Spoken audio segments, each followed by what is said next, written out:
Assalamualaikum warahmatullahi wabarakatuh. Waalaikumsalam warahmatullahi wabarakatuh. Waalaikumsalam warahmatullahi wabarakatuh. Selamat pagi semuanya. Pagi, Pak. Masih semangat ya? Alhamdulillah. Semangat terus Pak. Tetap semangat ya, karena bentar lagi kalian bisa ke kampus. Iya, Pak. Jangan lupa jaga kesehatan. Mudah-mudahan nggak ada yang reaktif hasil rapidnya sehingga bisa kuliah lagi. Baik. Pak, itu harus rapid ya. Pak? Oh, saya nggak paham. Mungkin iya, mungkin tidak tahu saya. Katanya sih dengar-dengar iya. Baik, di pagi yang cerah ini ya, suasana Malang masih dingin ya. Kemarin habis hujan. Pada pertemuan kali ini kita akan menyimak dan menyaksikan ya presentasi dari kelompok 3 dan 4 yang mulai menyajikan statistik parametrik. Ya, kita simak dengan seksama. Kalau ada yang tidak jelas nanti bisa bertanya. Untuk pertanyaannya, setiap penyaji dibatasi 3 pertanyaan. Silakan nanti diketikkan nama, kelompok, kemudian pertanyaannya apa di kolom chat ya. Baik, langsung saja. Waktu dan tempat saya persilakan kepada moderator. Baik, Pak. Assalamualaikum warahmatullahi wabarakatuh. Waalaikumsalam warahmatullahi wabarakatuh. Saya Andi Aziz Regiansyah. Saya di sini sebagai moderator yang akan mengarahkan jalannya presentasi. Langsung saja ke kelompok 3, memperkenalkan anggota kelompok terlebih dahulu. Untuk mempersingkat waktu dan tempat dipersilakan untuk kelompok 3. Assalamualaikum warahmatullahi wabarakatuh. Saya Zainal Arifin dari kelompok 3 mau mempresentasikan tentang uji T1 sampel dan uji T2 sampel. Ayo, Rek, kenal. Yang kedua itu saya sendiri Ferry Dwi Fardani yang akan mempresentasikan tentang independent sample the test. Dan yang ketiga ada saya Novianti Dwi Anggraini sebagai penyaji.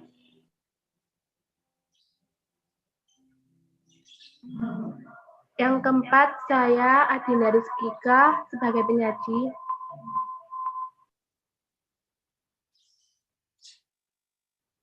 Mungkin boleh langsung dipresentasikan. Baiklah, saya akan mempresentasikan. Lanjut di. Oh iya. Pertama, statistika parametrik. Statistika parametrik merupakan bagian statistika yang parameter populasinya harus memenuhi syarat-syarat tertentu, seperti syarat data berkala interval atau rasio.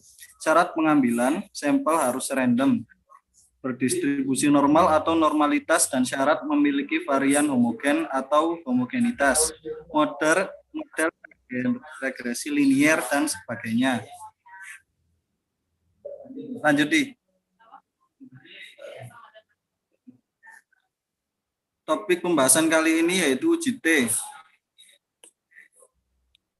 Uji T1 sampel, one tail t-test, two tail t-test, dan 2 sampel independen. Lanjut. Uji T1 sampel. Lanjut nih. Uji T1 sampel ialah salah satu uji statistika parametrik distribusi T. Tujuan dari uji T1 sampel yaitu untuk menguji dan juga mengetahui apakah rata-rata suatu data sampel statistika X-bar sama atau tidak dengan populasi PIU. Lanjut.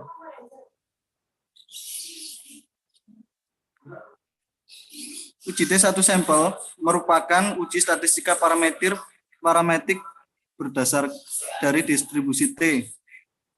Uji T bertujuan untuk menguji dan mengetahui apakah rata-rata data sampel secara statistik X-bar sama atau tidak dengan populasi X PU. Lanjut.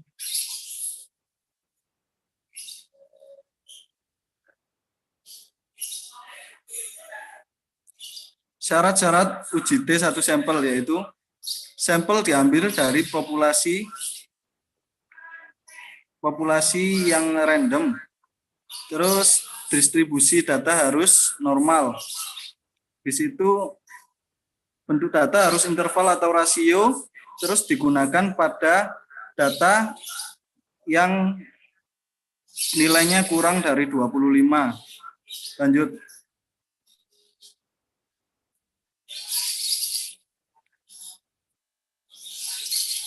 Uji T satu sampel atau one tail test pihak kiri dibagi menjadi dua, yaitu pihak kiri dan pihak kanan. Untuk pihak kiri biasanya digunakan bila H0 berbunyi lebih besar ataupun sama dengan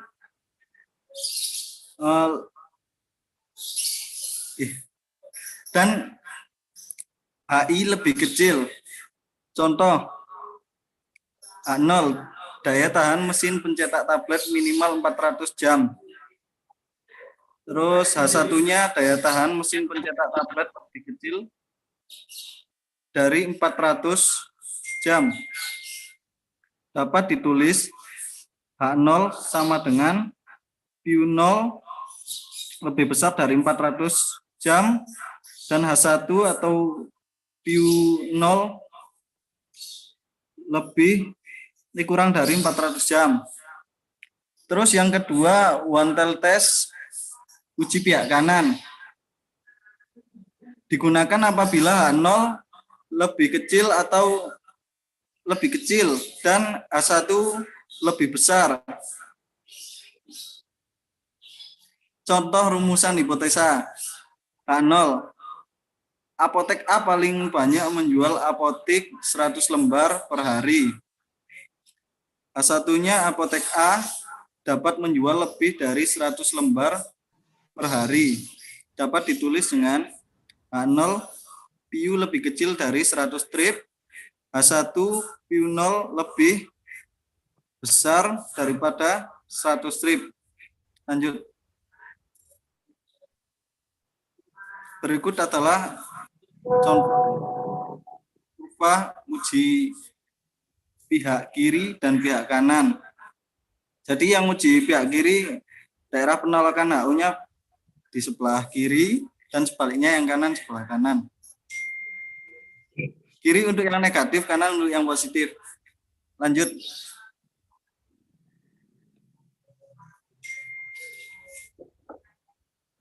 Berikut adalah rumus uji T satu sampel.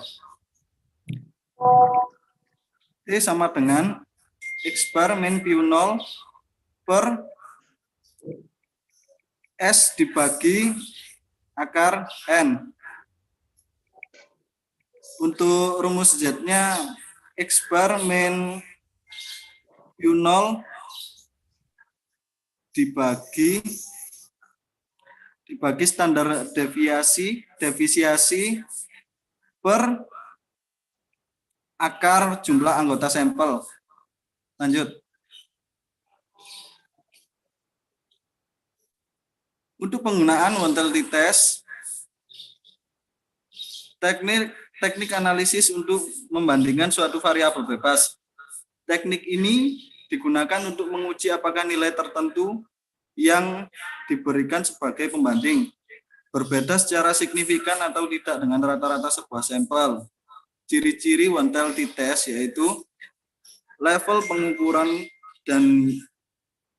pengukuran data yaitu interval dan rasio, jumlah data minimal 30 sampel. Terus ciri utama terdapat nilai atau angka pembanding dan data distribusi normal. Lanjut. Berikut adalah contoh soal dari one tail satu sampel. Seorang kepala puskesmas menyatakan bahwa rata-rata per hari jumlah kunjungan pasien adalah 20 orang. Untuk membuktikan pernyataan tersebut, kemudian diambil sampel random sebanyak 20 hari kerja dan diperoleh rata-rata 23 orang dengan standar deviasi 6 orang. Harga alfa yang digunakan adalah 5%. Lanjut.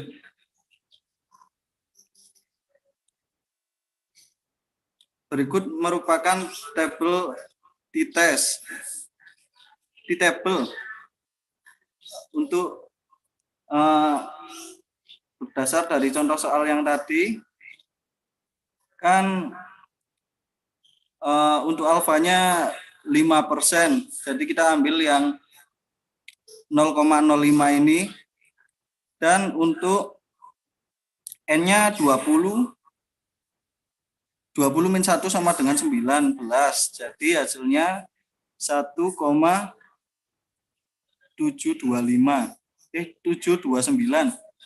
Lanjut.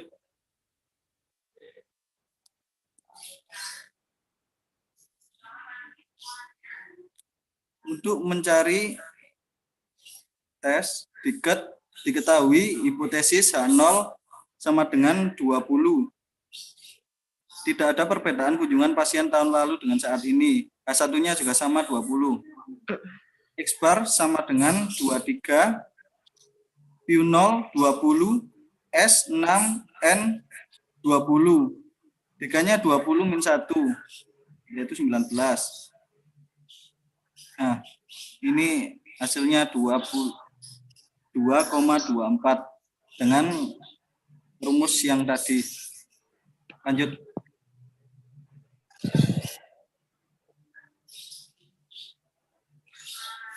Berikut lanjutan tadi. Untuk melihat harga di tabel, maka dasarkan pada 3 yaitu 19 dengan taraf kesalahan 5%. Maka diperoleh di tabel adalah 1,729 yang tadi. Maka dapat digambarkan dengan kurva daerah penerima untuk T-table-nya 1,729 dan untuk T-test-nya 2,24. Kesimpulan, karena T hitung lebih besar dari T-table maka H0 ditolak. Artinya pada tingkat kepercayaan 95% terdapat perbedaan yang signifikan bahwa rata-rata per hari jumlah kunjungan pasien adalah 20 orang. Lanjut. Berikut akan dijelaskan oleh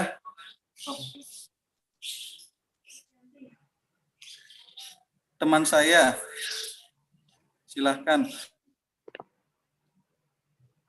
Ya, saya akan melanjutkan penjelasan dari Zainal. Untuk two-tail test, uji dua pihak digunakan bila hipotesis 0 atau H0-nya berbunyi sama dengan, dan hipotesis alternatifnya H1 berbunyi tidak sama dengan. Contoh rumusan hipotesis H0 yaitu daya tahan berdiri tenaga teknis kefarmasian tiap hari sama dengan 8 jam. Sedangkan untuk H1-nya, daya tahan berdiri tenaga teknis kefarmasian tidak sama dengan 8 jam. Dapat ditulis juga H0 mu sama dengan 8 jam dan H1-nya mu tidak sama dengan 8 jam. Nah, berikut ini adalah gambar kurva dari two-tail test. Kalau yang one-tail tadi lah H0 ditolaknya kan ada pihak kiri sama pihak kanan.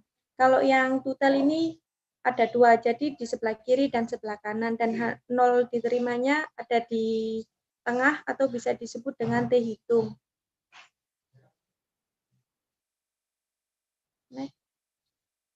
Nah, penggunaan two-tail t-test.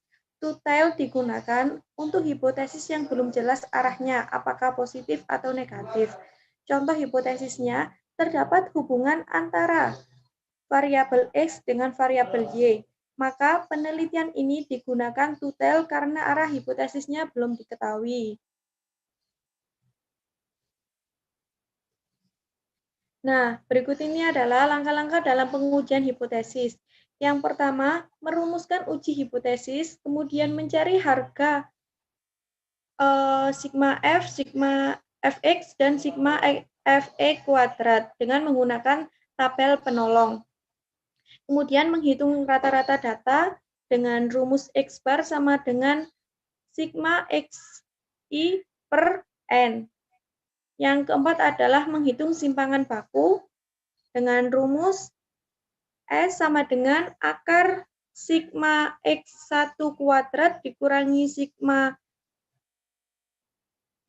I dikuadratkan dibagi N per N-1. Kemudian yang kelima adalah menghitung harga T atau Z-nya. Kemudian menghitung harga T atau Z tabel. Menggambarkan kurva dan meletakkan T atau Z hitung dan T atau Z tabel dalam kurva yang telah dibuat tadi. Kemudian yang terakhir membuat keputusan pengujian hipotesis.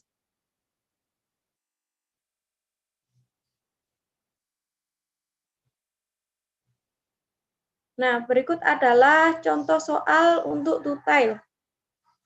Telah dilakukan pengumpulan data untuk menguji hipotesis yang menyatakan bahwa daya tahan berdiri tenaga teknis kefarmasian di Rumah Sakit Bunga Melati adalah 4 jam per hari. Berdasarkan sampel 31 orang yang diambil secara random terhadap tenaga teknis kefarmasian yang dimintai keterangan masing-masing memberikan data sebagai berikut. Dengan harga simpangan baku 1,85 dan taraf kesalahan atau alfanya ditetapkan 5%. Dan datanya ada 2, 3, 3, 3, 4, 4, 2, 4, 5, 5, 6, 6, 6, 7, 8, 8, 9, 9, 2, 3, 2, 2, 3, 3, 4, 4, 5, 6, 7, 8, 8.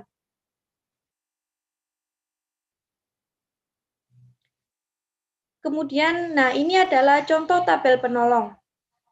Tadi yang X tadi itu adalah nilai datanya, kemudian F frekuensinya itu jumlahnya. Jadi nilai data 2 berjumlah 5 dan Fx itu adalah hasil dari F kali X yaitu 10, kemudian X kuadrat adalah hasil dari Fx dikuadratkan yaitu 100 dan Fx kuadrat itu adalah hasil perkalian dari Fx kuadrat.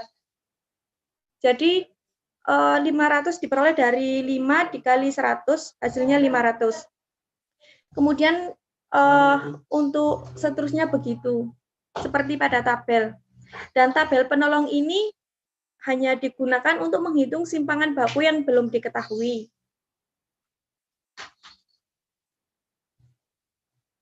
Next.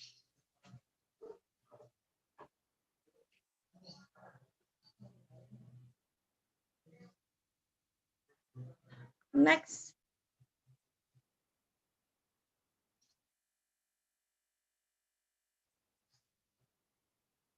Nah, ini adalah di tabel. Mungkin teman-teman sudah bisa ya melihat di tabel tadi yang seperti contohnya rekan saya tadi yaitu Zainal. Tadi menggunakan one tail, jadi yang dilihat yang di lurusnya one tail itu, nah ini tadi kan two tail 0,05. 0,05 adalah taraf kesalahannya tadi 5%. Kemudian derajat kebebasannya yaitu 30 dan diperoleh nilai 2,042.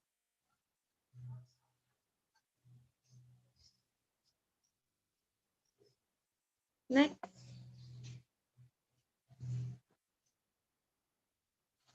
Nah, jawabannya hipotesisnya H0 sama dengan 4. Tidak ada perbedaan daya tahan berdiri tenaga teknis kefarmasian. Kemudian H1-nya tidak sama dengan 4. Ada perbedaan daya tahan berdiri tenaga teknis kefarmasian. N-nya sama dengan 31, mu-nya 4 jam per hari, S-nya 1,85, alfanya 5%, dan derajat kebebasannya N-1, yaitu 31 dikurang 1 sama dengan 30. Dan selanjutnya yaitu menghitung rata-rata. X bar sama dengan jumlah XI per N, yaitu jumlah datanya tadi yang 233 data tadi ditambahkan hasilnya 151 dibagi 31.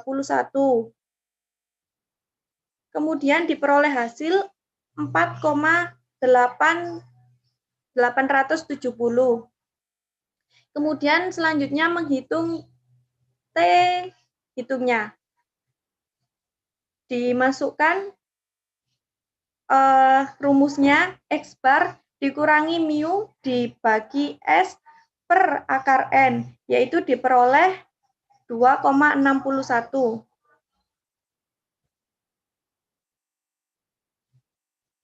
Next.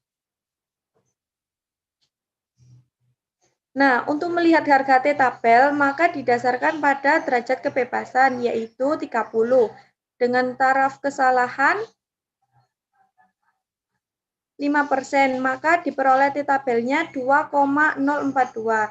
Maka dapat digambarkan kurva seperti itu. Daerah penerimaannya ada di tengah, yaitu hasilnya tadi 2,61, dan daerah penolakannya ada minus sama plus, yaitu diperoleh dari T tabelnya. H0 ditolak jika T hitung lebih besar dari T tabel. Diterima jika H0 jika T hitung kurang dari T tabel. Jadi kesimpulan dari soal tadi, karena T hitung lebih besar dari T tabel, maka H0 ditolak. Artinya, pada tingkat kepercayaan 95%, terdapat perbedaan yang signifikan bahwa daya tahan berdiri tenaga teknis kefarmasian di Rumah Sakit Bunga Melati adalah 4 jam per hari. Kemudian akan dilanjutkan oleh teman saya, yaitu Dinda. Dipersilahkan. Yang selanjutnya, perbedaan one-tail t-test dan two-tail t-test. Jadi perbedaannya, kalau one-tail t-test itu pengujiannya satu arah, digunakan untuk hipotesis yang sudah jelas arahnya. Sedangkan two-tail t-test itu pengujiannya itu dua arah, yang digunakan untuk hipotesis yang belum jelas atau belum diketahui arahannya. Next. Menurut Sugiarto, tahun 2015, uji T2 sampel independen adalah uji yang digunakan untuk menguji kesamaan rata-rata dari dua populasi yang bebas independen, di mana peneliti tidak memiliki informasi mengenai varian populasinya. Uji ini digunakan untuk mengetahui ada atau tidaknya perbedaan rata-rata antara dua kelompok sampel yang tidak berhubungan.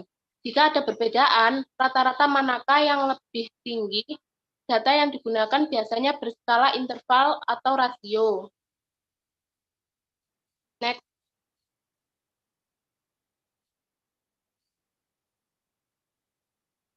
Syarat-syarat uji.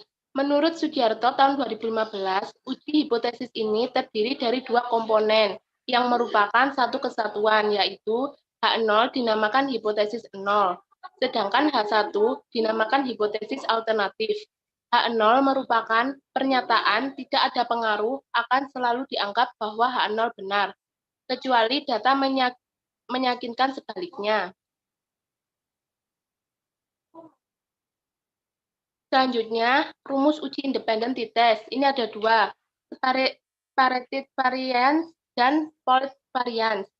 Kalau yang separated variance ini, T sama dengan X bar 1 dikurangi X bar 2 dibagi akar S1 kuadrat dibagi N1 ditambah S1 kuadrat dibagi N2.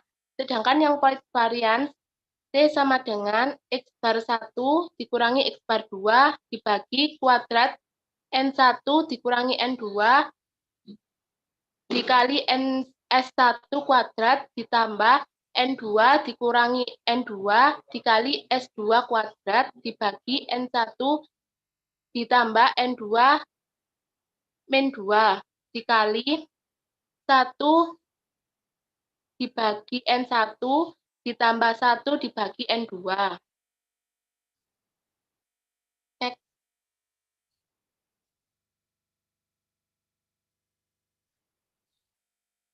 Next.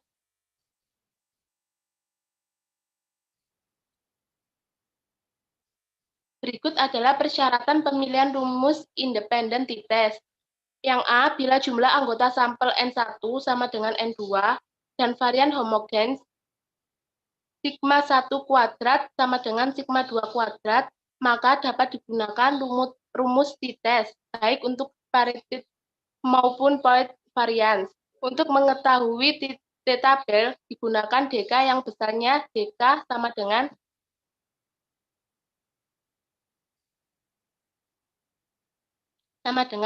N1 min 1 N2 min 2.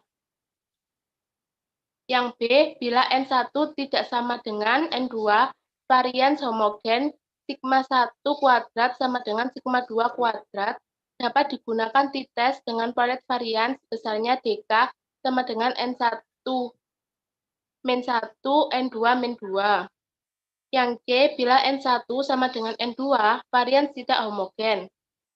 Sigma 1 kuadrat sama dengan sigma kuadrat dapat digunakan separated maupun point variance dengan DK sama dengan N1 min 1 atau DK sama dengan N2 min 1.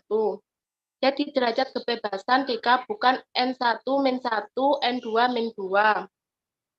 Yang D, bila N1 tidak sama dengan N2 dan varian tidak homogen, sigma 1 kuadrat sama dengan sigma 2 kuadrat. Untuk ini digunakan rumus separated variance harga T sebagai pengganti harga T tabel dihitung dari selisih harga T tabel dengan DK N1 min 1 dan DK N2 min 1 dibagi 2 dan kemudian ditambah dengan harga T yang terkecil. Selanjutnya akan dijelaskan oleh teman saya, Ferry. Ya, ini untuk contoh soalnya untuk yang independen. Peneliti akan melakukan riset terhadap waktu pembukaan darah manusia dalam menit dari individu yang diberi satu dari dua obat yang berbeda, yaitu obat aspirin dan dipiridamol. Data hasil penelitian sebagai berikut. Untuk yang aspirin 8,8, 8,4, 7,9, 8,7, 9,1, dan 9,6. Datanya ada 6 ya. Untuk yang obat berikutnya dipiridamol 9,9, 9, 11,1, 9,6, 8,7, 10,4, 9,5.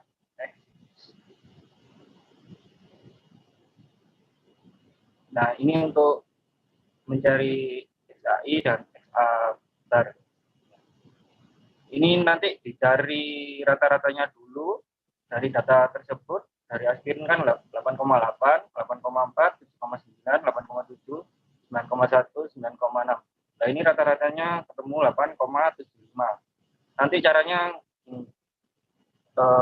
untuk yang aspirin ya, 8,8 ini dikurangi dari rata-rata 8,75, nanti XA-nya ketemu 0,05. Nanti dikuadratkan lagi XAI XA bar pangkat 2, nanti ketemu 0,0025. Jadi caranya begitu ya. Dan seterusnya untuk yang kedua dipiridamol juga begitu. 9,9 nanti dikurangi rata-ratanya 9,743 itu. Terus nanti ketemu 0,16, langsung dikuadrat XAI XA bar nanti ketemunya itu. Nah, untuk varian A sama dengan S2 sama dengan sigma X1 kurangi XA N2 kurangi 1 sama dengan 1,695 dibagi 6 kurangi 1 sama dengan 0,339. Yang untuk varian B, S2 sama dengan sigma X1 kurangi XB dibagi NB kurangi 1 sama dengan 4,017 dibagi 6 sama dengan 0,6695. Dan untuk F hitungnya varian terbesar bagi varian terkecil sama dengan 1,975. Desimal data 1 sama dengan 2 kurangi 1 sama dengan 1. Nah ini untuk pembilangnya 7 kurangi 1 sama dengan 6. Dan penyebutnya sama dengan 6 kurangi 1 sama dengan 5. F tabelnya nanti ketemu 4,39. Kesimpulan, F hitung lebih kecil daripada F tabel, maka A0 diterima dan disimpulkan kedua kelompok data memiliki varian yang sama atau homogen. Jadi datanya ini homogen. Next.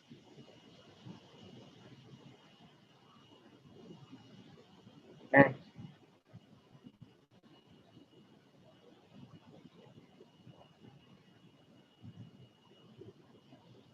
Nah ini untuk F tabelnya, F Fisher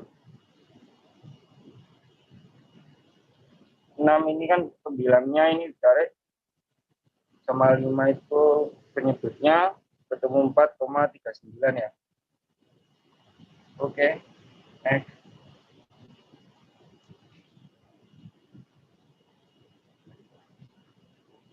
Nah, kan sudah ketemu, jadi kita menggunakan rumus Polet varian. Ketahui N1 sama dengan 6 kurangi 1 sama dengan 7. DF N1 kurangi 1 sama dengan 5, DF2 sama dengan N2 kurangi 1 sama dengan 6. DF sama dengan DF1 ditambah DF2 sama dengan 11. T X bar 1 kurangi X bar 2, S1 pangkat 2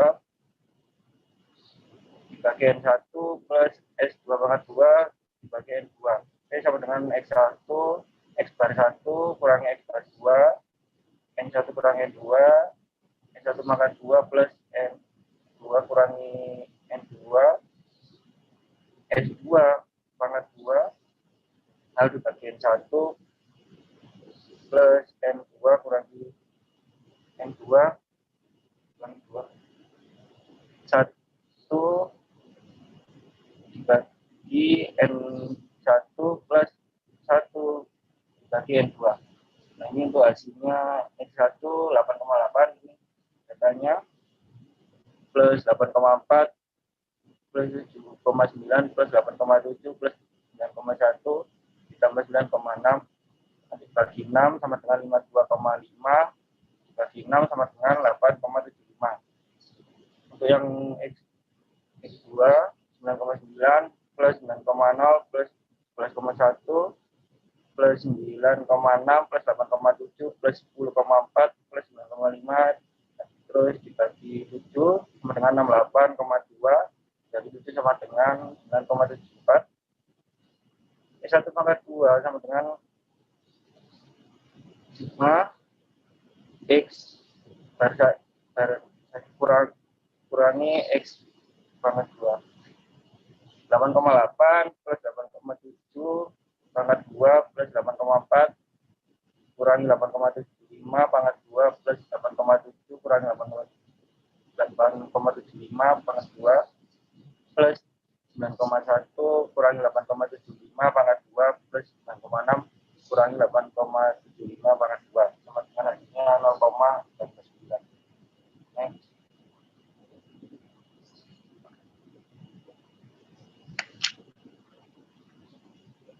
Next.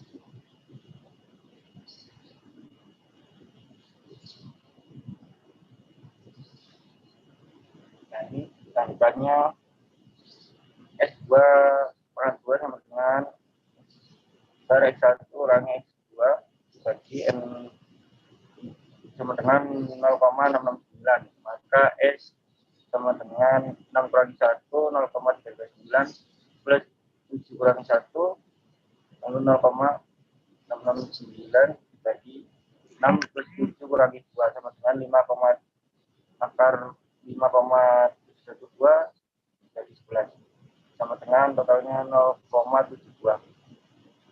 dan T sama dengan X bar 1 dikurangi X bar 2 S1 per N1 plus 1 dibagi N2 sama dengan 8,75 dikurangi 9,74 lalu dibagi 0,72 1 per 6 plus 1 dibagi 1 bagi 7 sama dengan min 0,9929 dibagi 0,4009 sama dengan min 2,476.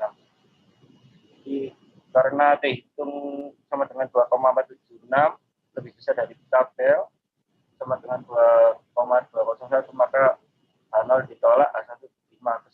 Kesimpulannya ada perbedaan waktu pembukaan darah manusia dalam menit dari individu yang diberi satu obat yang berbeda, obat aspirin dan dipiridamal.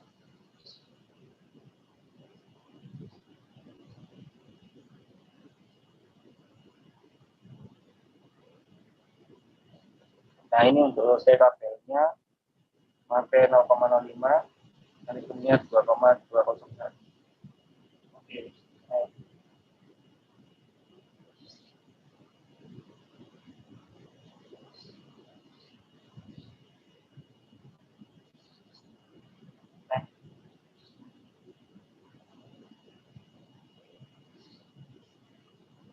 Terima kasih.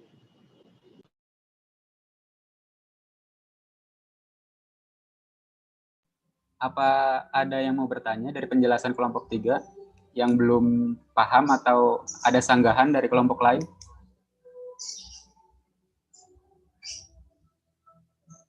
Halo.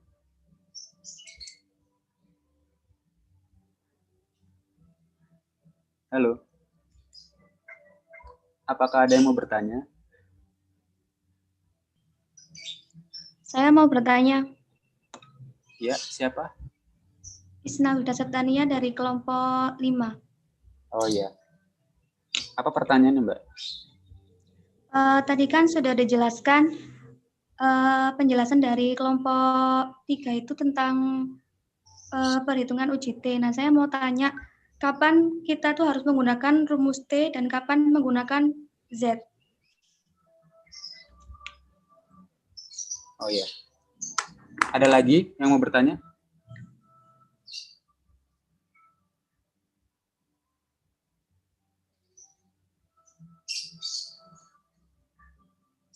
Kalau belum ada, mungkin kelompok 3 bisa langsung menjawab atau dikumpulkan dulu.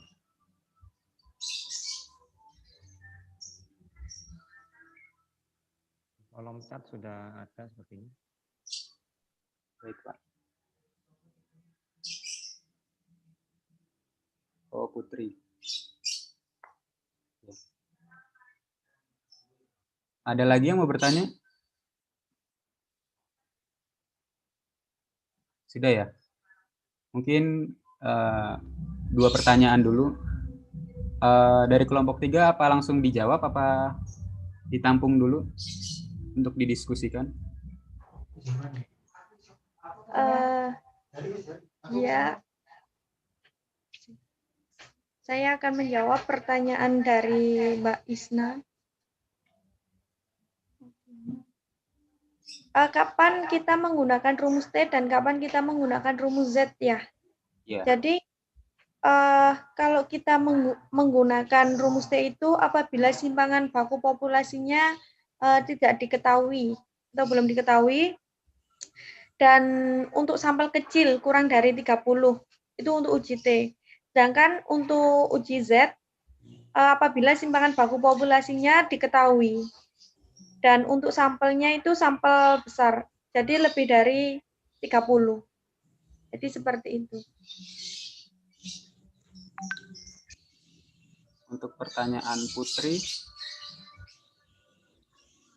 varian dan pollet varian pada uji T independen dibedakan berdasarkan apa? Ada yang mau berjawab? Ada yang mau menyanggah?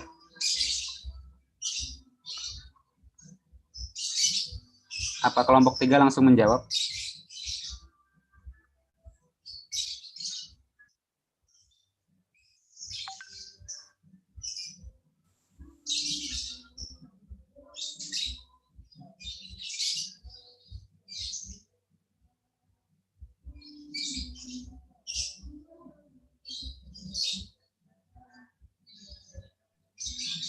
Satu lagi ya pertanyaannya, masih ada satu lagi. Silakan. Ada lagi yang mau bertanya?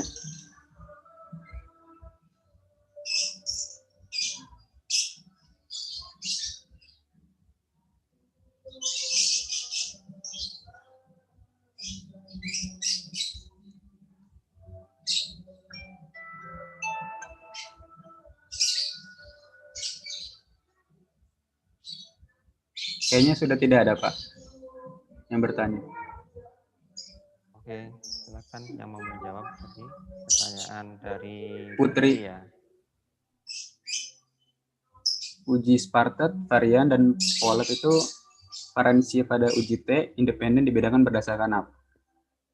Mungkin langsung dijawab untuk dari kelompok 3. Mungkin bisa ditampilkan PPT-nya yang. Oh ya, baik Pak.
Saya akan menjawab pertanyaan dari Putri.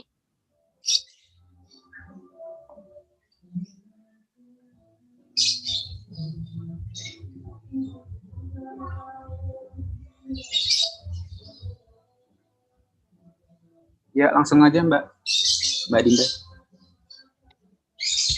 Jadi perbedaannya itu dari populasinya. Jadi begini. Perbedaannya, kalau rumus separated variance ini menghitung uji T untuk varians yang populasinya berbeda. Sedangkan Polet variance ini menghitung uji T untuk varians yang populasinya sama.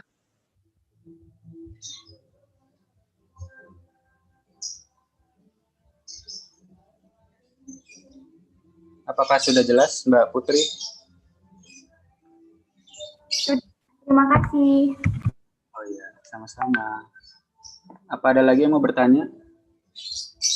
Masih ada satu lagi.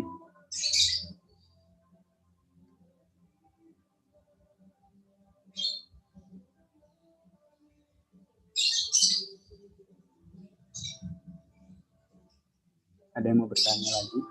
Atau menyanggah? Saya mau bertanya. Oh iya Mbak Edi. Tadi kan di situ ada uji yang menggunakan uji Fisher. Nah kan boleh nggak kita di uji ini menggunakan uji Bartlett?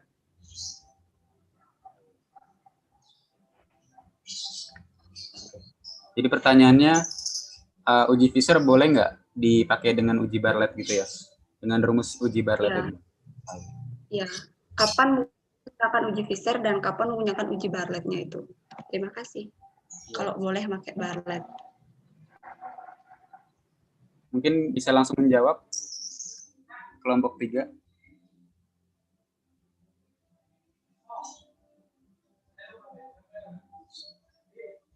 Atau diskusikan dulu.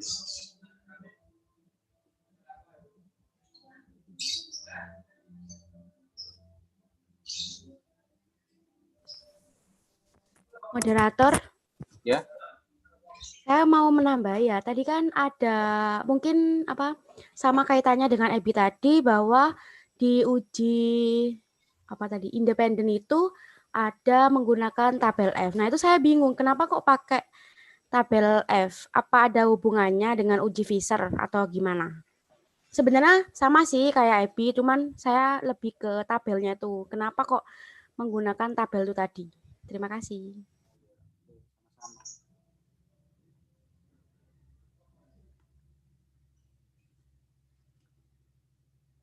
Mungkin ada lagi yang bertanya?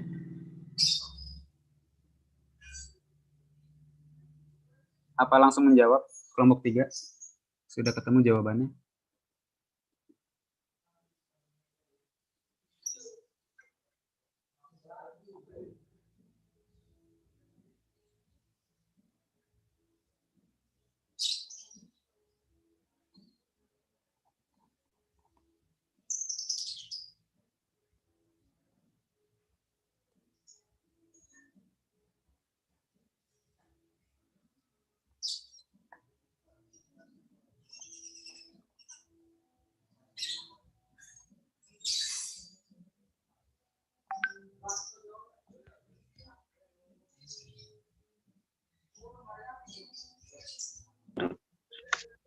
Oke, saya akan menjawab pertanyaan dari Mbak Evi ya. Kapan kita menggunakan uji Fisher, kapan kita menggunakan uji Bartlett? Kan ini kan data kami kan ada 2, jadi kami ini menggunakan uji Fisher. Kalau datanya ada 3, kita menggunakan uji Bartlett. Terima kasih.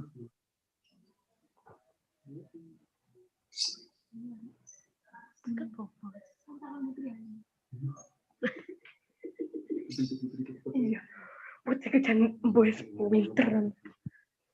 Aku emang bingung keleng-keleng putih. Jawabanku bisa. Bagaimana kelompok 3? Apa sudah ketemu jawabannya?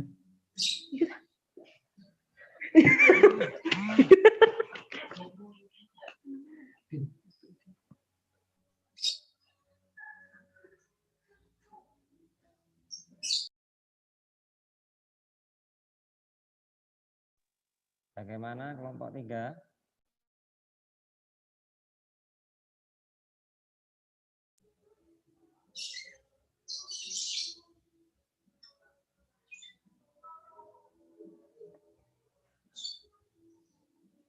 Tadi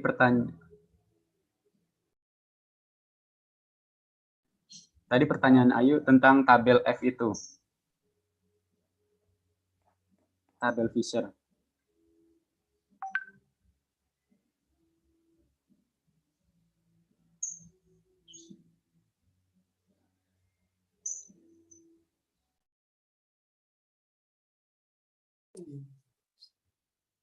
Bisa diulang pertanyaannya.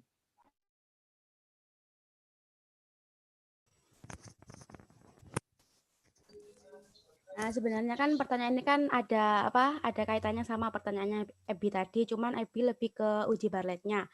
Nah, ini yang saya tanyakan kenapa di uji independen itu menggunakan tabel F. Sedangkan di sini emang ada uji Fisher juga ya? Atau gimana? Saya kok nggak paham. Perlu diulangi lagi? Atau memang itu sudah ketentuan atau bagaimana?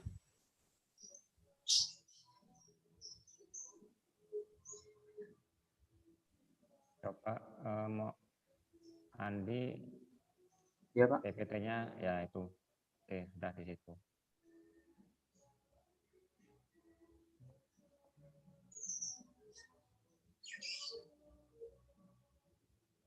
Di slide sebelumnya, Andi.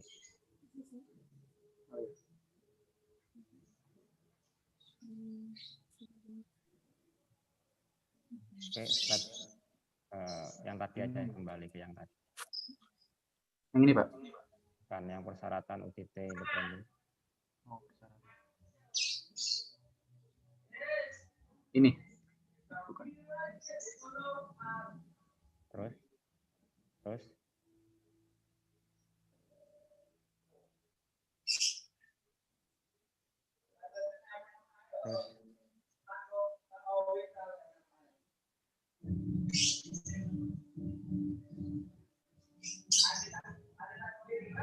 Terus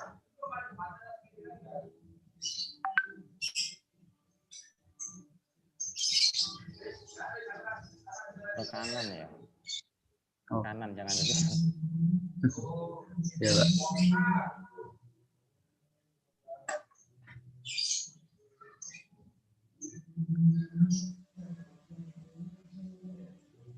Stop.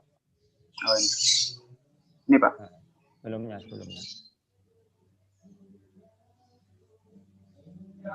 Ini. Ya. Ini. Oh, iya. Iya, ini. Mana kelompok 3 bisa menjawab pertanyaan dari Ayu tadi? Kenapa kok harus ada uji F? Apakah itu syarat untuk menentukan rumus uji T-nya?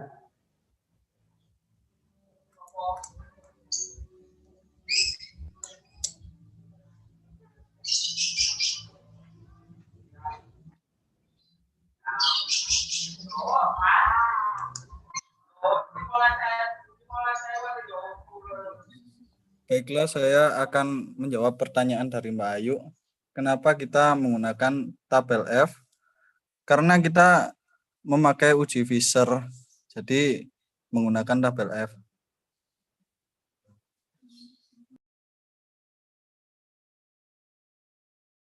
Mungkin anggota kelompok lain bisa menambahkan penjelasan dari Zainal.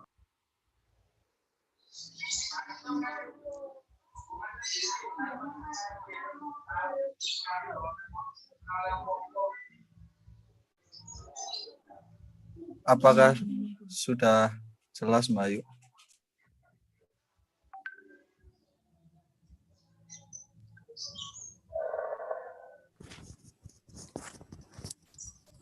Sudah, berarti itu persyaratannya ya. Emang kita menggunakan uji Fisher. Halo. Bisa diulangi lagi, Mbak Ayu? Berarti itu sudah persyaratannya menggunakan uji Fisher tersebut. Gitu.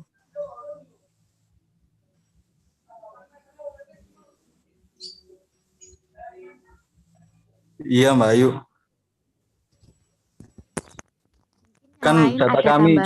cuma dua kelompok. Jadi memakai uji Fisher. Kalau data kami 3 memakai uji Bartlett. Oh iya. Ya, terima kasih. Oke. Ya, sama-sama. Sudah, Pak. Perlu kesimpulan nggak, Pak? Silakan kalau mau menyimpulkan. Jadi kesimpulan dari diskusi ini, tadi pertanyaan Isna, perhitungan kapan uji rumus R dengan Z itu dipakai. Jadi apabila simpangan baku tidak diketahui, maka menggunakan rumus uji R, dan simpangan baku diketahui, berarti menggunakan rumus Z kurang dari 30. Uji Fisher itu digunakan jika tabelnya lebih dari 2, dan uji Bartlett jika tabel kelompoknya itu lebih dari 3. Udah, Pak? Oke, bisa ditutup. Sekian dari kelompok 3, kurang lebihnya mohon maaf. Wassalamualaikum warahmatullahi wabarakatuh. Waalaikumsalam warahmatullahi wabarakatuh. Waalaikumsalam warahmatullahi wabarakatuh. Berikan aplaus untuk kelompok 3.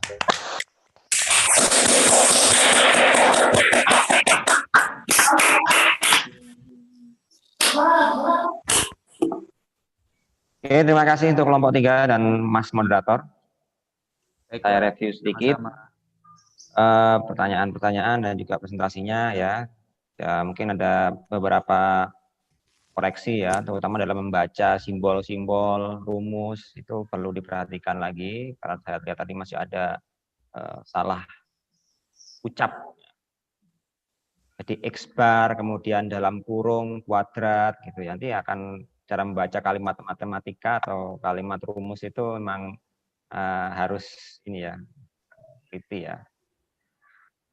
Karena kalau kalimat matematika diutarakan, kemudian ditulis lagi, ya itu kadang bisa salah.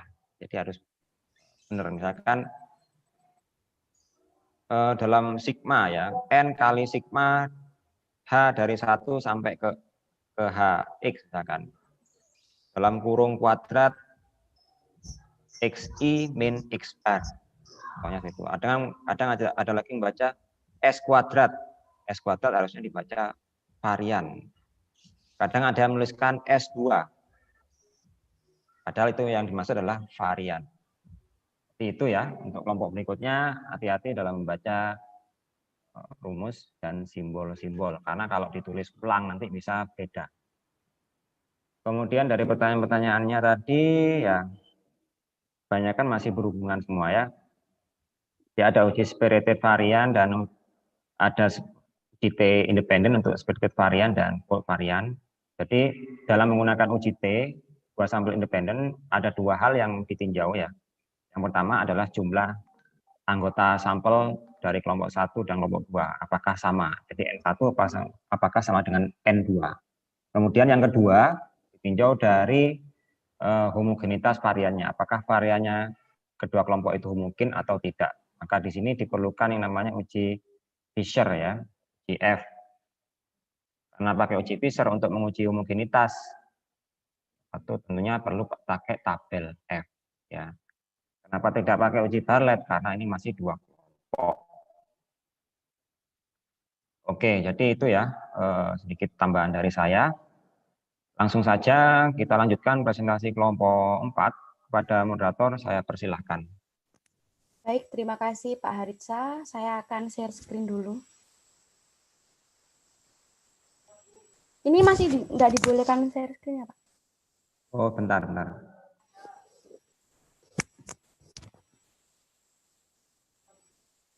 Oke, terima kasih. Sudah kelihatan Pak Haritsa? Sudah. Sebentar Pak, masih slow. Kok nggak bisa ya Pak? Pakai share screen-nya langsung desktop aja. Jadi nanti bisa muncul. Sudah Pak ini. Oh, sudah bisa. Bentar. Oke, sudah.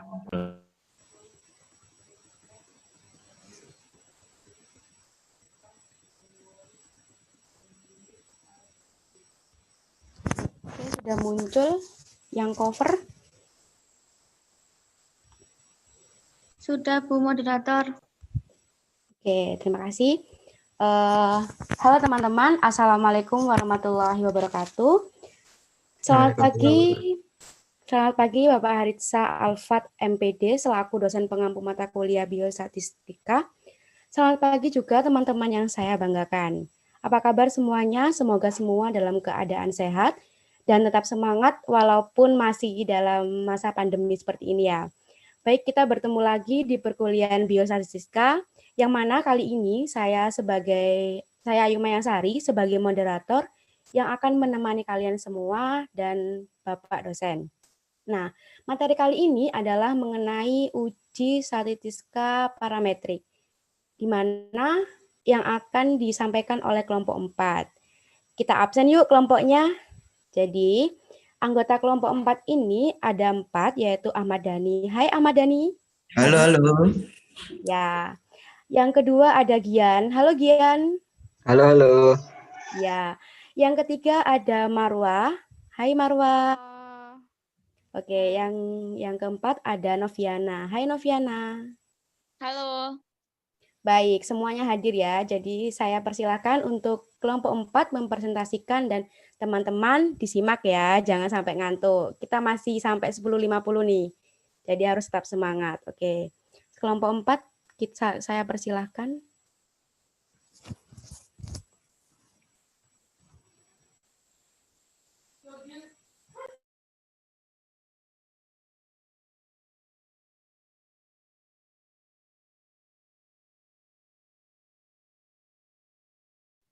Ya, kita akan membahas yang pertama uji parametrik. Yang pertama uji T2 sampel atau grup berpasangan, dan yang kedua uji ANOVA satu arah atau one away.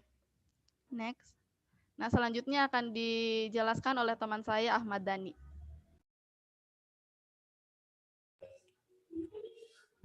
Uji T2 sampel berpasangan. Menurut Kurniawan 2008, uji T2 sampel berpasangan atau paired test merupakan salah satu metode pengujian hipotesis yang menggunakan data tidak bebas atau berpasangan.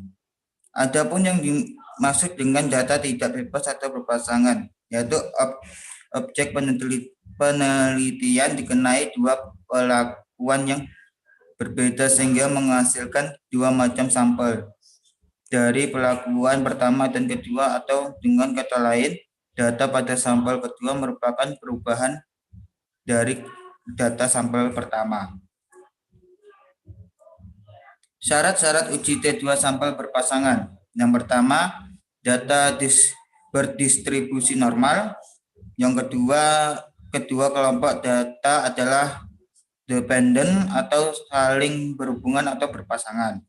Yang ketiga, jenis data yang digunakan adalah numerik dan kategorik atau dua kelompok.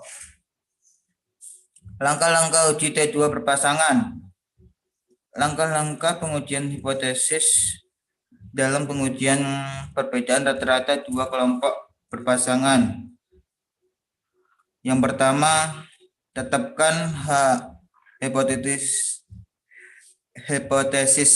0 dan hipotesis 1. Yang kedua, tetapkan nilai alfa sama dengan 5%. Yang ketiga, tetapkan daerah kritis dengan derajat bebas sama dengan N-1. Yang keempat, tentukan T hitung dengan menggunakan rumus. Yang kelima, melakukan uji hipotesis dengan membandingkan T hitung dan T tabel. Uji T untuk uji beda rata dua kelompok data. Uji T untuk dua sampel atau berpasangan. Menurut Suparti 2013, jika analisis data dalam penelitian dilakukan dengan cara membandingkan data sebelum dengan data sesudah perlakuan dari suatu kelompok sampel, atau membandingkan data antar waktu dari satu kelompok sampel, maka dilakukan pengujian hipotesis komparasi dengan uji T sebagai berikut. Hipotesis H0 sama dengan mu A sama dengan mu B. H1 sama dengan mu A tidak sama dengan mu B. Mu A sama dengan rata data sesudah treatment. Mu B rata data sebelum treatment.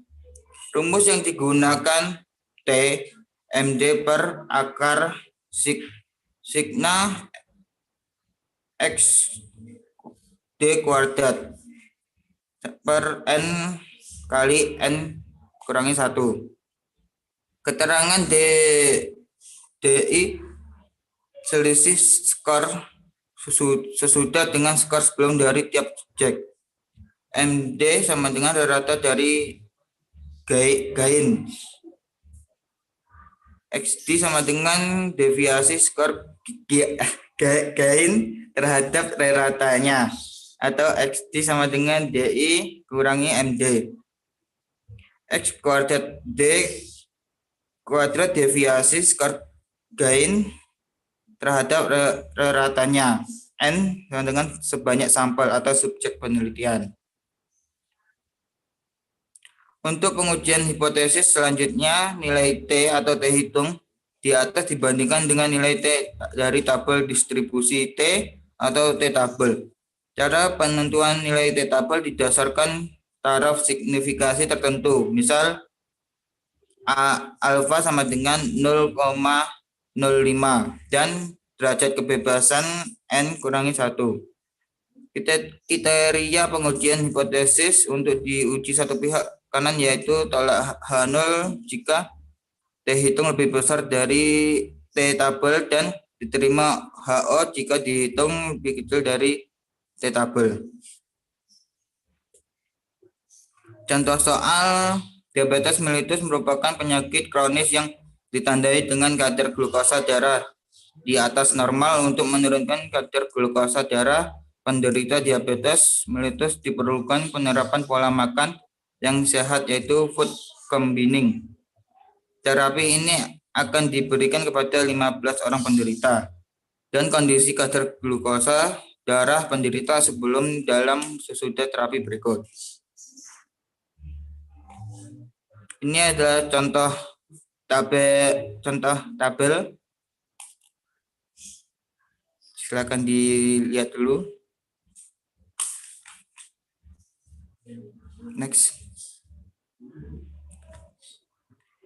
Ini penyelesaian tabel penolong uji beda rata dua kelompok berpasangan.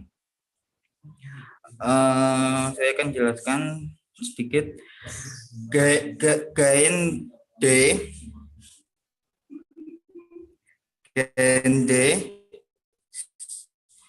Y min kurangi X bisa dilihat 180 kurangi 220 didapatkan min 40.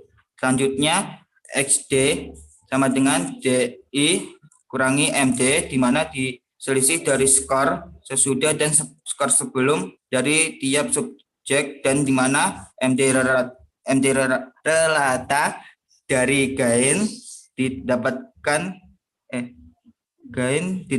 MD sama dengan min 34,6 yang 3,46 ini yaitu dari rata dari gain yang 519 di tabel sebelumnya dibagi 15 sampel atau jumlah sampel. Setelah itu min 34,6 dan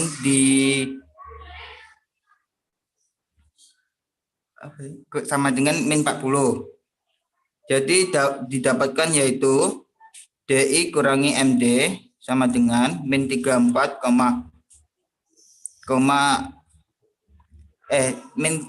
kurangi min 40 sama dengan min 5,6.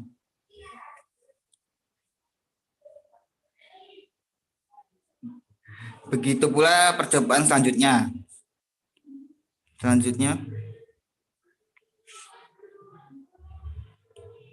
Yuk, next.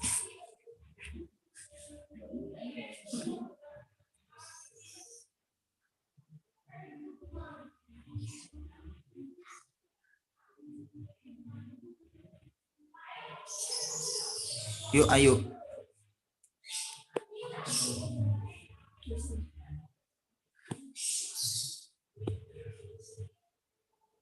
Ini lanjutan dari tabel yang tadi. Next yuk.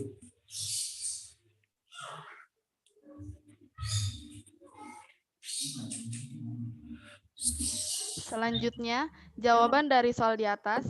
Yang pertama kita menentukan hipotesisnya terlebih dahulu. H0-nya tidak ada perbedaan nilai rata-rata antara tes awal dan tes akhir. Dan yang kedua, H1-nya terdapat perbedaan nilai rata-rata antara tes awal dengan tes akhir.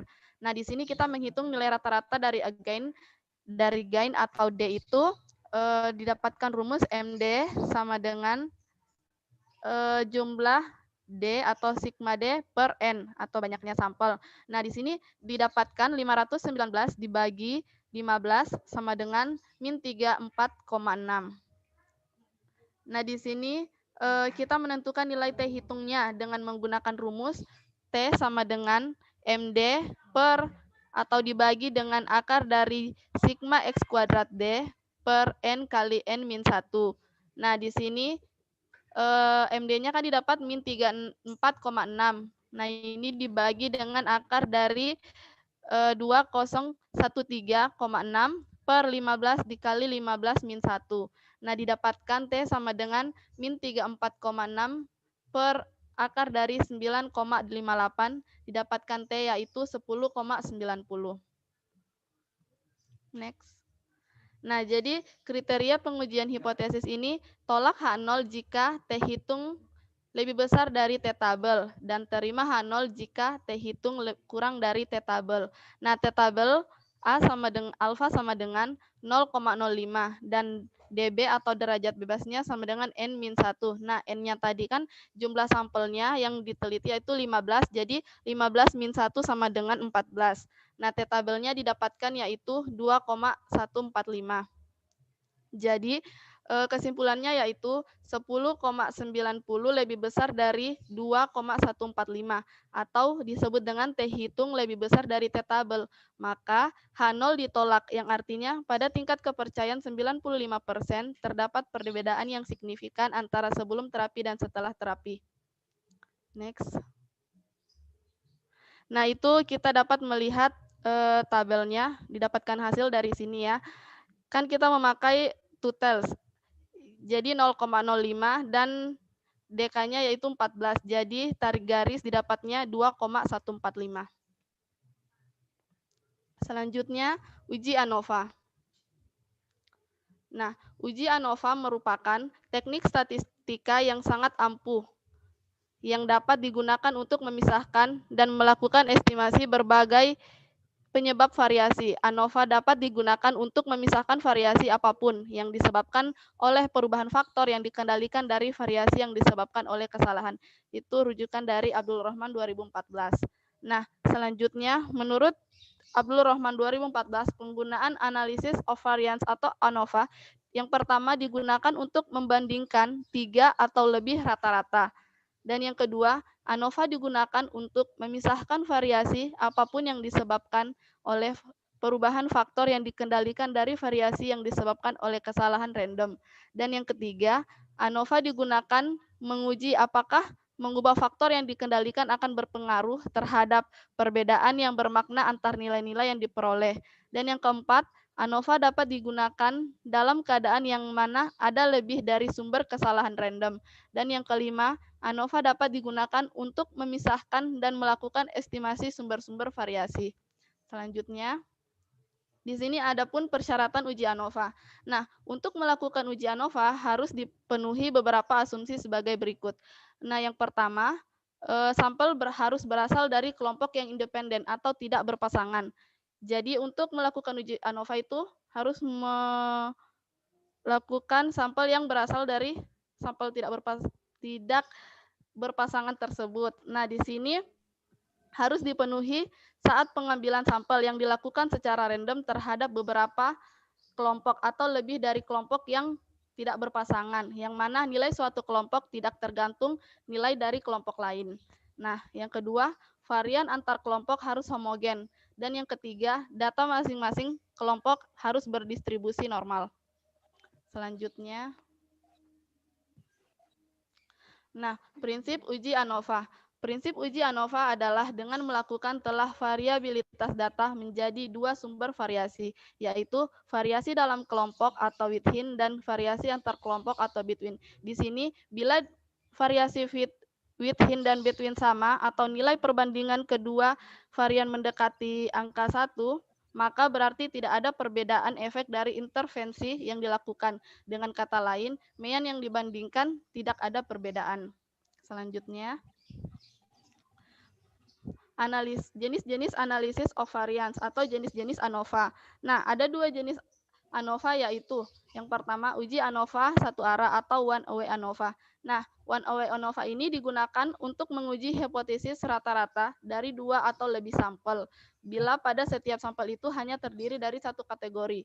Dan yang kedua, uji sampel 2 arah atau two-way ANOVA digunakan untuk menguji rata-rata sampel bila setiap terdiri atas lebih dari satu kategori. Ini rujukan dari Sugiarto 2015. Nah, selanjutnya, menurut Abdul Rahman, ANOVA satu arah merupakan ANOVA yang ingin melihat perbedaan atau variasi. Misalkan, variasi rata-rata yang disebabkan oleh satu faktor, bila terkontrol maupun random. Dan yang menurut Sugiono, ANOVA adalah ANOVA satu arah digunakan untuk menguji hipotesis komparatif rata-rata K sampel bila pada setiap sampel hanya terdiri dari satu kategori. Selanjutnya akan dibahas oleh teman saya yaitu Gian. Karena dalam pengujian hipotesis melibatkan dari dua kelompok sampel, maka akan terdapat beberapa macam JK, yaitu jumlah kuadrat total atau JK tot, merupakan penjumlahan kuadrat deviasi nilai individual dengan M tot. JK rumusnya seperti ini. JK tot sama dengan sigma X tot kuadrat kurangi dalam kurung sigma X tot tutup kurung 2 kuadrat per N. N itu adalah jumlah seluruh anggota kelompok. Next. 2. Jumlah kuadrat antar atau JK-an merupakan jumlah selisih kuadrat main total M tot dengan main setiap kelompok MI dikalikan dengan jumlah sampel setiap kelompok dengan memperhatikan N setiap kelompok, maka JK-an dapat disusun dalam persamaan berikut. Rumusnya seperti ini. JK-an sama dengan dalam kurung sigma X1 tutup kurung 2 kuadrat per N1 tambah dalam kurung sigma X2 tutup kurung 2 kuadrat per N2 plus tambah dalam kurung sigma XM tutup kurung 2 kuadrat per NM kurangi dalam kurung sigma X tot tutup kurung 2 kuadrat per N. Bila disingkat menjadi JK-an sama dengan sigma dalam kurung sigma X1 tutup kurung 2 kuadrat per NK kurangi buka kurung sigma X tot dalam kurung 2 kuadrat per N. Next. Dalam ANOVA satu arah ada 2 hipotesis penelitian yang perlu diuji, yaitu A. Hipotesis main effect, B. Hipotesis simple effect. Hipotesis main effect hanya satu buah, yaitu hipotesis dari pengaruh variabel Trimman terhadap variabel terikat atau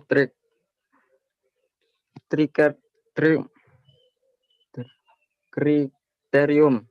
Sedangkan banyaknya hipotesis sampel efek tergantung banyaknya kelompok data. Karena hipotesis ini merupakan hipotesis yang membandingkan antar 2 kelompok data. Next. Langkah-langkah proses pengujian ANOVA atau ANOVA satu arah. 1. Buat tabel dasar, yaitu tabel yang berisikan skor data mentah atau raw data, seperti tabel skor di bawah ini. Bisa dilihat. Next. Kedua, tentukan ukuran-ukuran statistik dari tiap kelompok data yang diperlukan untuk penghitungan ANOVA meliputi N, sigma Y, sigma Y2, Y bar. Ukuran-ukuran ini dapat disajikan satu tabel dengan tabel dasar di atas, sehingga berbentuk menjadi. Next. Ya, bentuknya seperti ini. Bisa dilihat.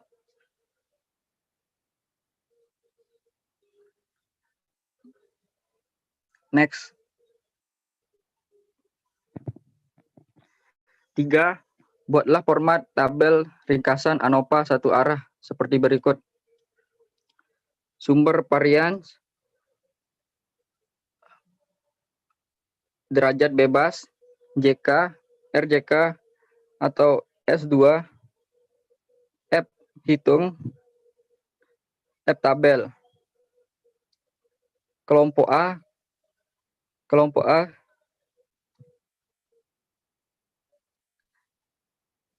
dalam kelompok A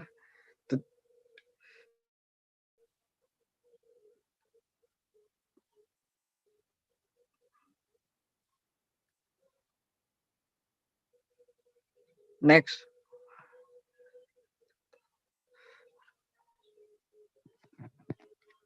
Empat, rumus-rumus untuk menentukan ukuran-ukuran dalam ringkasan ANOVA. A. Tentukan derajat bebas setiap sumber varian seperti A. Derajat bebas dalam kurung TR sama dengan NT kurangi 1. B. Derajat bebas dalam kurung A sama dengan K kurangi 1. C. Derajat bebas dalam kurung D sama dengan NT kurangi K. B. Hitung jumlah kuadrat JK setiap sumber varian. A. JK dalam kurung TR sama dengan sigma Y kuadrat 2 kuadrat T kurangi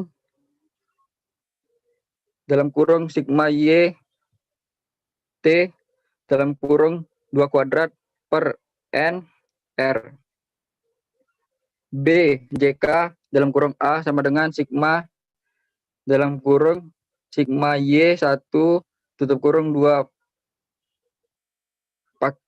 pangkat 2 per N1. N titik NI kurangi dalam kurung Y T tutup kurung 2 kuadrat per N T. C. JK dalam kurung D sama dengan JK dalam kurung TR kurangi JK dalam kurung K. Next.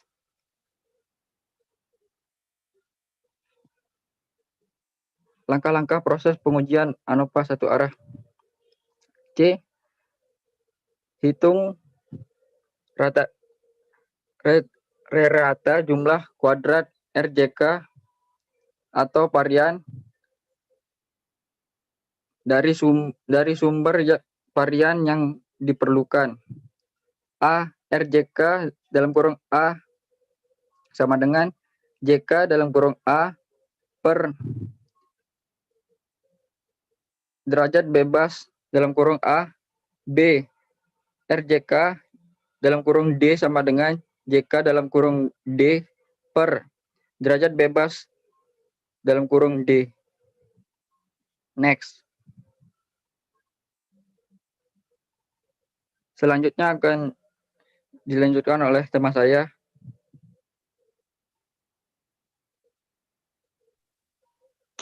Nah, di sini ada langkah-langkah proses pengujian ANOVA satu jalur. Nah, di sini ada D menghitung nilai FH dalam kurung F hitung. E menentukan harga F tabel, terus FT sama dengan F dalam kurung A, DK, DK2 sama dengan F dalam kurung A, K kurangi 1, derajat bebas dalam kurung D sama dengan F A, K kurang K min 1, N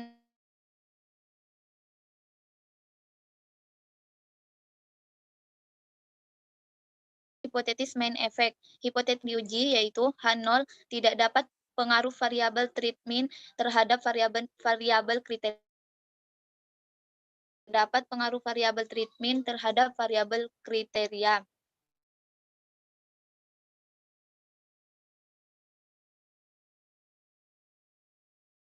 jika F besar tabel dan tolak H1 jika F hitung lebih besar daripada F tabel. Next.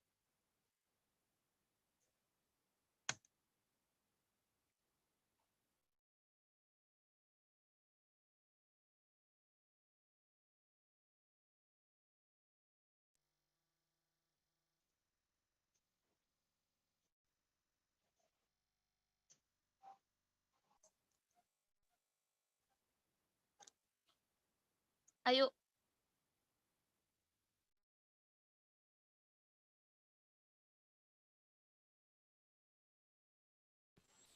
Ini sudah aku next. Oh, dia aku nggak muncul ya? Oh ya. Langkah-langkah proses pengujian ANOVA satu arah. Uji lanjut, yaitu uji hipotetis simple effect. Pengujian simple effect atau uji lanjut dilakukan atau perlu dilakukan jika dalam pengujian hipotetis main effect H0 ditolak atau H1 diterima. Jika hipotesis simple effect dapat dilakukan dengan teknik uji T untuk beda rata dua sampel atau uji Turke, seperti yang telah dijelaskan pada bab terdahulu. Next.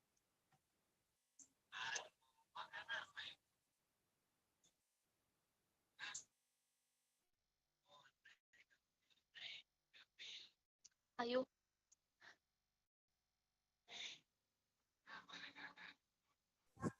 Sudah, Wi.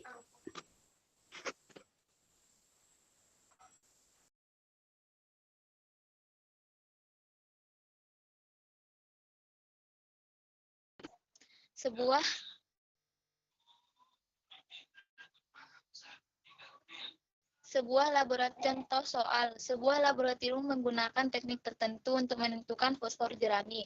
Misalkan ada 4 teknisi yang dipilih secara acak diberi sampel dari setumpuk jerami yang sama.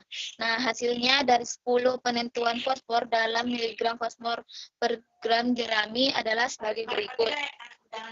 Di sini ada teknik 1, 2, 3, 4. Nah, teman-teman bisa lihat apakah penentuan fosfor berbeda dengan teknik melakukan analis? Next.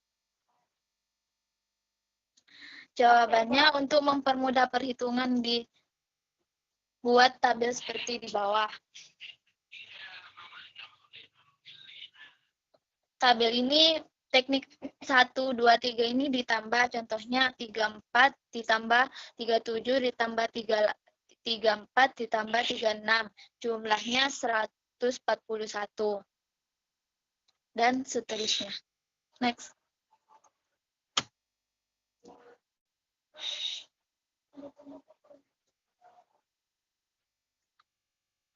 Yuk.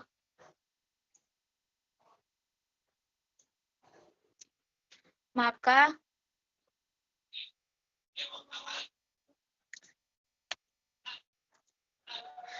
diperoleh derajat kebebasan total sama dengan N-1 sama dengan 11. Nah, derajat kebebasan antar kelompok sama dengan K-1 sama dengan 4-1 sama dengan 3. Derajat kebebasan error sama dengan N-K sama dengan 20-4 sama dengan 16.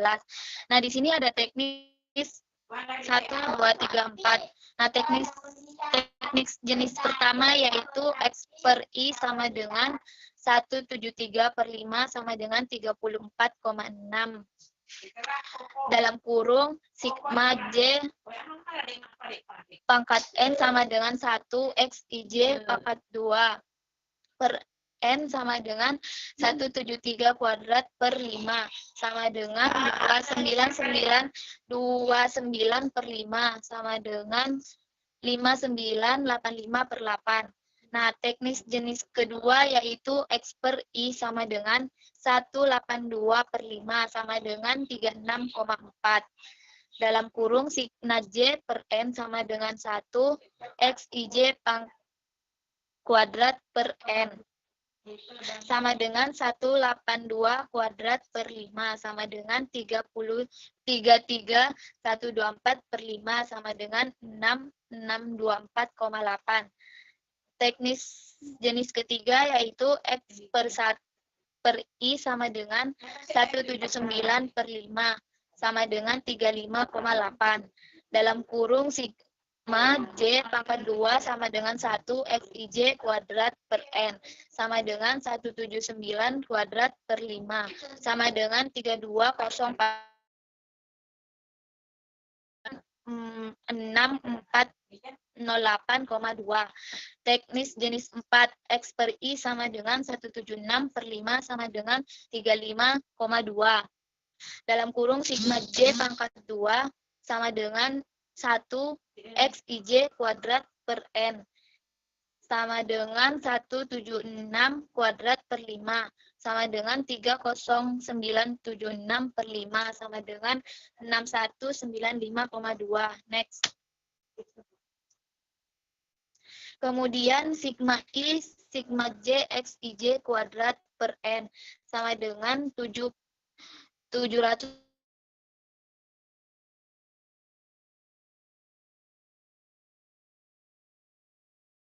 per 20 sama dengan 2205. Sigma I dalam kurung sigma J XIJ kuadrat per N1 sama dengan 598,8 ditambah 6624,8 ditambah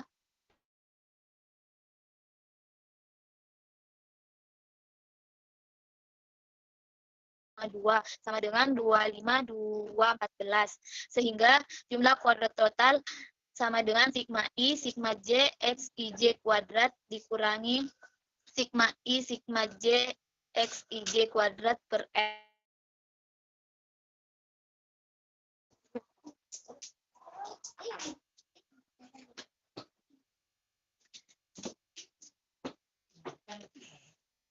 Jumlah kuadrat total sama dengan 25 234 dikurangi 25205. Jumlah kuadrat total sama dengan 29. Jumlah kuadrat kelompok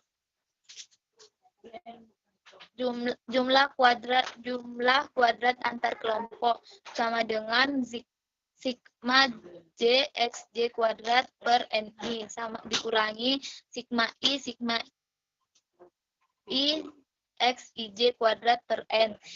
Jumlah kuadrat antar sama dengan 25214 dikurangi 25205. Jumlah kuadrat error sama dengan jumlah kuadrat total dikurangi jumlah kuadrat antar sama dengan 29 dikurangi 9 sama dengan 20. Sehingga diperoleh tabel ANOVA sebagai berikut. Sini ada sumber variasi, ada derajat bebas, jumlah kuadrat, dan rata jumlah kuadrat, dan F hitung. Teman-teman bisa lihat tabel tersebut.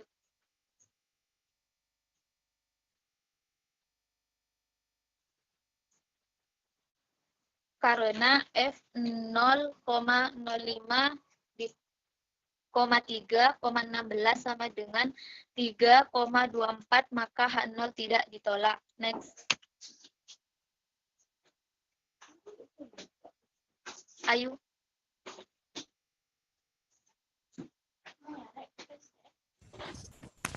Sudah, Wi, sudah aku next.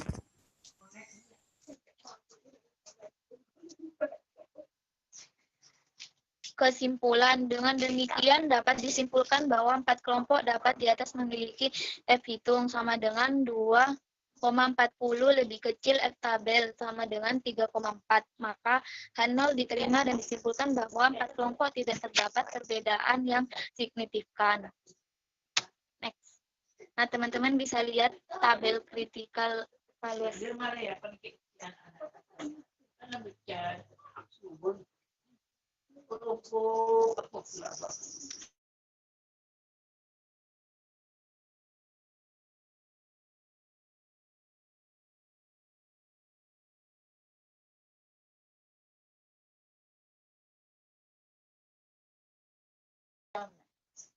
Sudah yuk, moderator.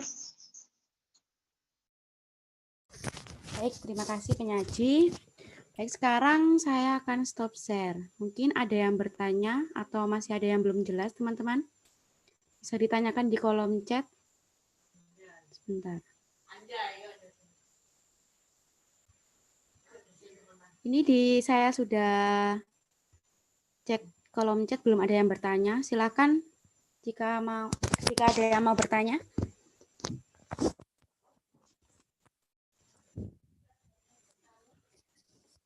Halo, kenapa ini diam aja ya? Ayo.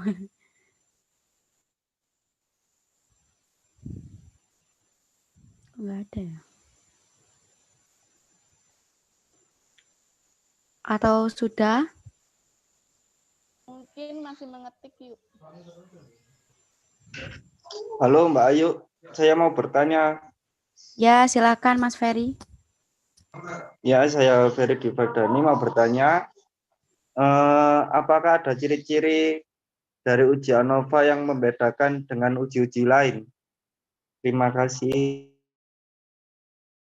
Baik, terima kasih Mas Ferry. Jadi pertanyaan dari Mas Ferry tadi adalah, apakah ada ciri-ciri yang membedakan antara uji ANOVA yang satu dengan uji-uji yang lainnya? Mungkin bisa langsung dijawab oleh kelompok 4.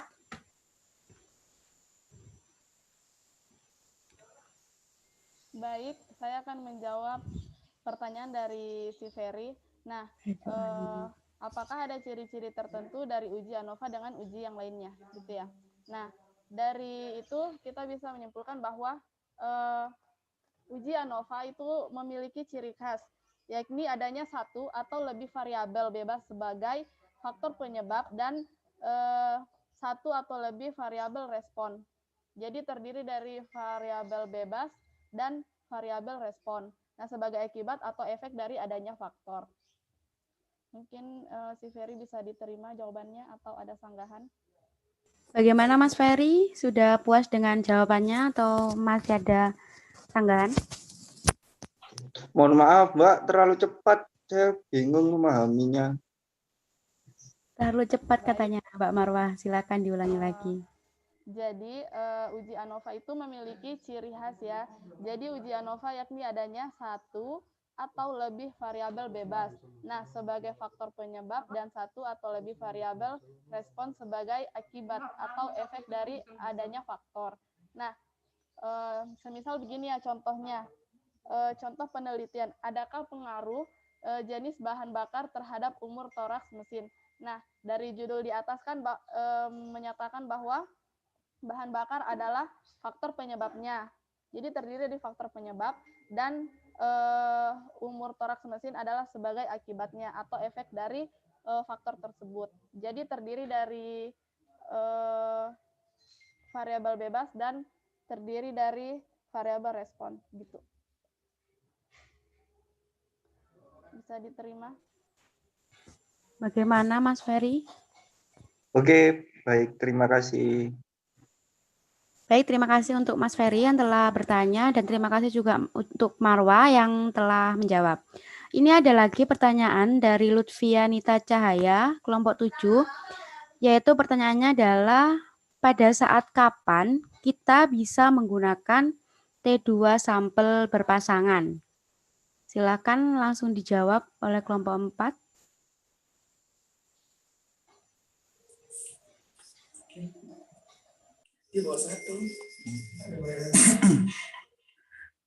Pertanyaannya, pada saat kapan kita bisa menggunakan uji T2 sampel berpasangan?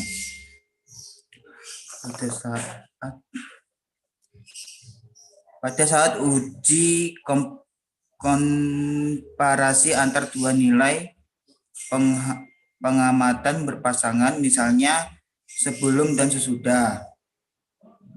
Terus digunakan pada uji parametrik di mana syaratnya berasal dari populasi dengan distribusi normal. Gimana? Bisa diterima? Bagaimana Mbak Lutfianita Cahaya? Apakah sudah jelas?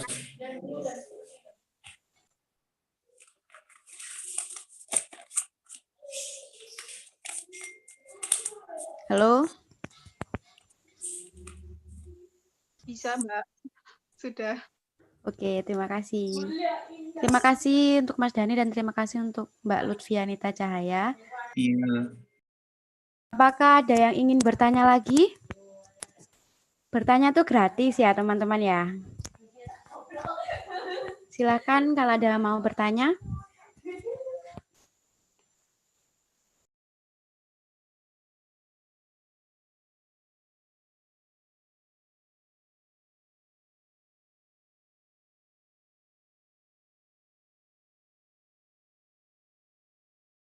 Sudah tidak ada? Mbak Ayu, saya mau bertanya. Oh ya, silakan.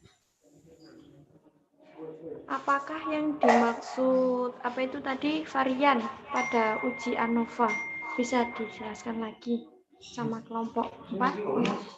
Baik, terima kasih Mbak Novianti. Jadi pertanyaan dari Mbak Novianti adalah apakah yang dimaksud dari varian dalam uji tersebut? Silakan kelompok 4 yang mau menjawab.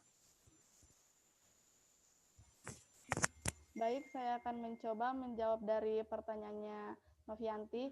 Nah, yang dimaksud dari varian pada uji ANOVA yaitu ragam perlakuan yang diberikan pada variabel yang ada dalam uji ANOVA. Namun, yang diuji itu tetap rata-rata atau mean yang dari kelompok tersebut.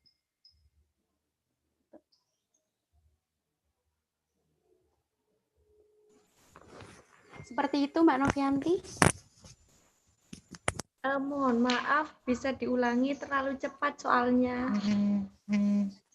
Mbak Marwa pengen cepat-cepat aja nih. Silakan diulangi Mbak Marwa. Baik, saya akan mencoba menjawab pertanyaan dari Novianti. Yang ditanyakan tadi varian ya. Nah, varian pada uji ANOVA adalah ragam perlakuan yang diberikan pada variabel ya yang ada dalam uji ANOVA. Namun yang diuji itu tetap rata-ratanya atau mean-nya dari kelompok. Apa masih terlalu cepat?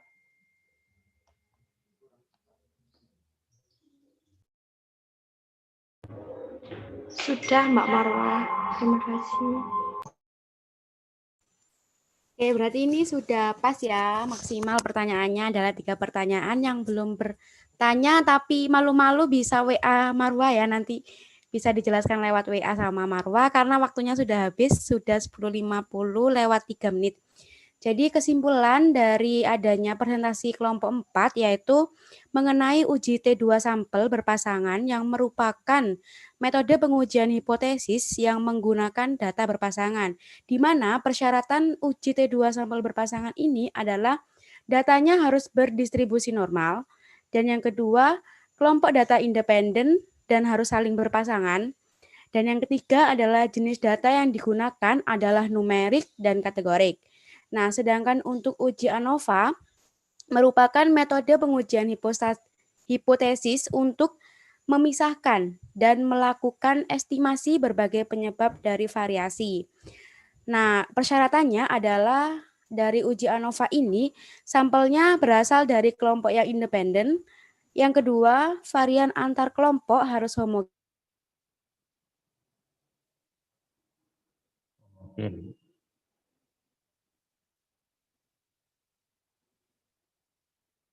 Halo, moderator.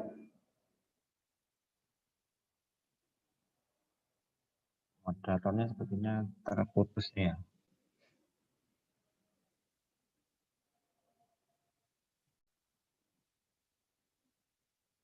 Halo, Mbak moderator. Sepertinya sinyalnya lagi terganggu, Pak.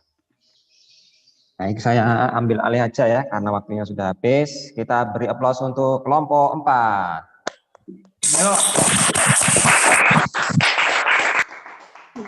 Terima kasih untuk kelompok 3 dan kelompok 4 atas penyajiannya. Terima kasih kepada Andi Aziz dan Ayu Ayang ya sebagai moderator. Iya Pak, sama-sama. Isna Wilda sebagai PJMK dan teman-teman yang menjadi penanya, sehingga diskusinya menjadi aktif ya. Baik, saya kira mungkin sedikit aja review dari saya ya. Di intinya di uji statistik parametrik ini selalu syaratnya adalah datanya harus berdistribusi normal dan juga variannya mungkin ya, atau harus ada uji homogenitas dan uji normalitas. Jadi harus disesuaikan. Kemudian ada satu lagi yang saya note tadi, untuk uji T2 sampel berpasangan ada data numerik ya, dan data kategorik. Jadi yang numerik di sini adalah data ini ya, apa namanya ini? Data dari anggota kelompok. Sedangkan yang dimaksud kategorik adalah kelompoknya itu sendiri. Jadi ada kelompok pre-tes, ada kelompok post-tes, itu namanya data kategorik atau data nominal. Nanti kalau misalkan kalian sudah pakai program SPSS, maka kelompok, misalkan kelompok pre-tes, kelompok post-tes, itu disebut dengan data nominal. Baik ya, demikian kajian dari kelompok 3 dan 4. Saya ucapkan terima kasih untuk semua. Waktunya sudah habis dan ini sudah mau makan juga. Saya tutup. Wabillahi taufiq wal hidayah. Wassalamualaikum warahmatullahi wabarakatuh. Waalaikumsalam warahmatullahi wabarakatuh. Terima kasih, Pak. Terima kasih, Pak. Terima kasih, Pak. Terima kasih, Bapak Hariksa. Iya, makanya saya tahu dari indikator itu.